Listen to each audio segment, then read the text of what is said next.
13 seat जीते हैं, एक सीट में अभी भी काउंटिंग चल रहा है। लेकिन एक पार्टी, आंचलिक पार्टी जिसने किसी से सहायता नहीं ली है और खुद के बलबूते में लड़कर 13 सीट लेकर आए, उसका एक मैसेज दिया है कि हम लोग अगर एक रहेंगे तो हमें कुछ मिल सकता है। अब देखते हैं आने वाले दिन में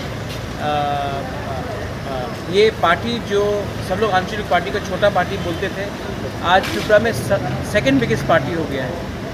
बीजेपी नंबर 1 पार्टी है, तो त्रिपुरा नंबर 2 पार्टी है, सीपीएम नंबर 3 है और कांग्रेस नंबर 4 है।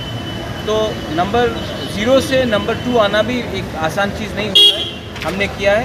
मैं सब अपने वॉरियर्स का तो थैंक यू बोलना चाहता हूँ, हम भाई बोलना चाहता हूँ। और आने वाले थोड़े दिन में हम देखेंगे कि हम कैसे अपने त्रिपुरा का कॉन्स्टिट्यूशनल सोल्यूशन के बारे में हम लोग बात करें कि आने वाले दिन में क्या रणनीति है।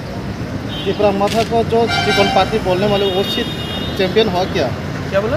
त्रिपुरा मोथा को चिकन पाती बोलना, इलेक्शन के टाइम बहुत लोग बोलते हैं चिकन विकॉन, लेकिन आज नंबर 2 है हम, और जिसने हमें चिकन बोला था वो खुद हार गए हैं। अब उसको इतना इम्पोर्टेंस नहीं देना चाहिए।